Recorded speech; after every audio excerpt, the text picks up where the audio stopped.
Hello everyone, welcome back to the channel. तो friends, हमने आज के वीडियो में पास्ट इंडेफिनिट टेंस के सेंटेंस लिए हैं। इसमें एक ही सेंटेंस को हमने 5-6 तरीके से लिख रखा है। तो यहाँ पर जिससे कि अफर्मेटिव सेंटेंस, नेगेटिव सेंटेंस और इंटरोगेटिव नेगेटिव सेंटेंस सभी की प्रैक्टिस आपको एक ही एक्सरसाइज में हो जाए, एक ही वीडियो में आपको सारे सेंटेंसेस मिल जाएं। तो पास्ट इंडेफिनिट टेंस में जो पहचान होती है सेंटेंसेस में, उसमें क्या होता है, लास्ट में जैसे गए थे, गया था, है ना, गया, गई थी, ये सारी चीज़ें होती हैं। तो यहाँ पे थे भी लगा हुआ है, गया, गई, ये सब भी लगा होता है। तो इससे ये पहचान में आता है कि ये पास्ट इंडेफिनिट टेंस का सेंटेंस है। हमने यहाँ पर जो लिया हुआ है सेंटेंस एग्जाम्पल के तौर पे, वो है हम लोग पिछले हफ्ते दिल्ली गए थे। तो यहाँ पर गए थे लगा हुआ है, तो इट मीन्स कि ये पास्ट इंडेफिनिट टेंस का सेंटेंस है। और चूंकि इसमें कहीं पर भी नहीं नहीं लगा है, तो इट मीन्स कि ये अफर्मेटिव सेंटेंस है। तो यहाँ पर पास्ट इंडेफिनिट सेंटेंसेस को जो होते हैं, तो उनको हम कैसे जो है ट्रांसलेट करते हैं, आइए देखते हैं। सबसे पहले इस पे हम क्या करते हैं, कर्ता लगाते हैं, यानी कि सब्जेक्ट लगाते हैं। यहाँ पर सब्जेक्ट जो है वो क्या है, हम लोग। तो यहाँ पर हम क्या लिखेंगे, हम लोग में लिखेंगे वी। ठीक। फिर उसके बाद जो है हम क्या करते हैं कि हम वर्ब लिखते हैं। वर्ब यहाँ पर क्या है, गए थे, यानी कि गो, यानी जाना। जाना का जो सेकंड फॉर्म होता है वेंट, है ना, गो, वेंट, गॉन। तो हम जो है सेकंड फॉर्म जो होता है वेंट, वो हम यहाँ पर लिखेंगे। फिर उसके बाद कहाँ गए थे, टू दिल्ली। कब गए थे, पिछले हफ्ते गए थे, तो यहाँ पर क्या हो जाएगा, लास्ट वीक। ठीक है, ये हो गया फुल स्टॉप। तो यहाँ पर जो इस तरह के जो सेंटेंसेस होते हैं, उनका ट्रांसलेशन जो है वो क्या हो जाएगा, we went to Delhi last week. यहाँ पर जो वर्ब होती है वो फर्स्ट फॉर्म ना होकर के सेकेंड फॉर्म लगती है। ठीक है, चलिए नेक्स्ट जो है वो करते हैं। हम लोग पिछले हफ्ते दिल्ली नहीं गए थे। तो यहाँ पर क्या है, नहीं नहीं गए थे, इट मीन्स कि ये नेगेटिव सेंटेंस है। तो इसको ट्रांसलेट करने के जो नियम होते हैं वो अलग हो जाते हैं। तो यहाँ पर हम सबसे पहले क्या करेंगे, हम सब्जेक्ट लिखेंगे वी। फिर उसके बाद यहाँ पर अब हमें क्या करना है, डिड लगाना है। तो यहाँ पर डिड नॉट लगेगा। तो जब हम इसमें इंटरोगेटिव या नेगेटिव सेंटेंस में जब ट्रांसलेट करते हैं, तो हम क्या करते हैं, डिड का प्रयोग करते हैं, हेल्पिंग वर्ब डिड का प्रयोग होता है, वी डिड। फिर क्या हो जाएगा, नॉट। उसके बाद क्या हो जाएगा, वर्ब की फर्स्ट फॉर्म आ जाएगी। तो वर्ब की फर्स्ट फॉर्म गए का क्या हो जाएगा, गो। वेंट नहीं लगेगा अब यहाँ पर, अब ये गो हो जाएगा, to Delhi next week. We did not go to Delhi next week. ठीक है, नेक्स्ट सेंटेंस है हमारा, क्या हम लोग पिछले हफ्ते दिल्ली गए थे।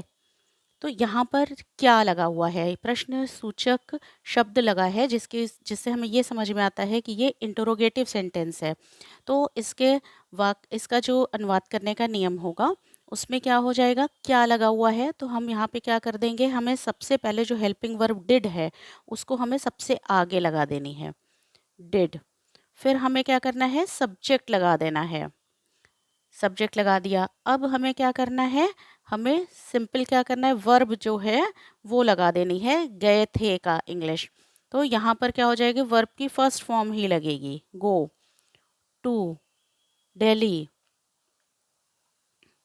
लास्ट वीक, और ये question mark, did we go to Delhi last week.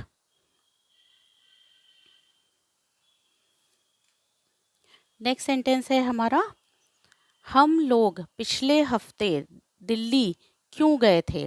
देखो, इस वाले जो सेंटेंस है और इसमें क्या फ़र्क है, इसमें जो है क्या था कि क्या जो है वो पहले आ गया था सेंटेंस के पहले, तो यहाँ पर डिड पहले लगा करके हम लोगों ने इसे बना लिया। अब यहाँ पर देखो जो क्यों है, प्रश्नवाचक शब्द है, वो क्या हो रहा है, सेंटेंस के बीच में आया है, तो इसका अनुवाद का नियम जो होगा वो चेंज हो जाएगा। तो यहाँ पर हमें जो प्रश्नवाचक शब्द है क्यों, क्यों की इंग्लिश हमें सबसे पहले लिखनी है, क्यों की इंग्लिश होती है वाई। फिर हमें हेल्पिंग वर्ब लगा देनी है डिड। फिर तुरंत बाद हमें क्या करना है, सब्जेक्ट लगा देना है, सब्जेक्ट है वी, हम लोग, है ना, तो वी। फिर हमें क्या कर देना है, पिछले हफ्ते दिल्ली क्यों गए थे, तो यहाँ पर जाने की इंग्लिश क्या हो जाएगी, go to Delhi last week. ठीक, और ये question mark, why did we go to Delhi last week. क्या हम लोग पिछले हफ्ते दिल्ली नहीं गए थे। यहाँ पर देखो चेंज है क्या, कि एक तो प्रश्नवाचक शब्द भी आ रहा है, साथ में क्या आ रहा है, नहीं भी आ रहा है। तो ये क्या हो गया, प्रश्नवाचक शब्द की वजह से ये हो गया इंटरोगेटिव, और नहीं की वजह से हो गया इंटरोगेटिव नेगेटिव। ठीक है, तो इसका जो है कैसे हम ट्रांसलेट करेंगे, इसमें हम सबसे पहले क्या लगा देंगे, डिड लगा देंगे। क्या पहले लगा है, तो सबसे पहले हम क्या करेंगे, डिड लगा देंगे। फिर उसके बाद हम सब्जेक्ट लगा देंगे। फिर अब हमें क्या करना है, नॉट, नॉट की इंग्लिश लिखनी है, डिड वी नॉट। फिर वर्ब की फर्स्ट फॉर्म लगा देनी है, go to Delhi, Delhi last week, और ये question mark, did we not go to Delhi last week.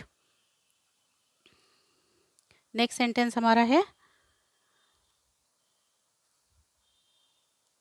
हम लोग पिछले हफ्ते दिल्ली क्यों नहीं गए थे। देखो यहाँ पर क्या था, क्या जो है वो क्वेश्चन प्रश्नवाचक शब्द जो है वो सबसे पहले आ गया था। यहाँ पर क्या है, सेंटेंस के बीच में आ रहा है। इस तरह के मैंने सब तरह के एग्जाम्पल इसलिए लिए हैं कि जिससे ये कॉन्सेप्ट अच्छे से क्लियर हो सके।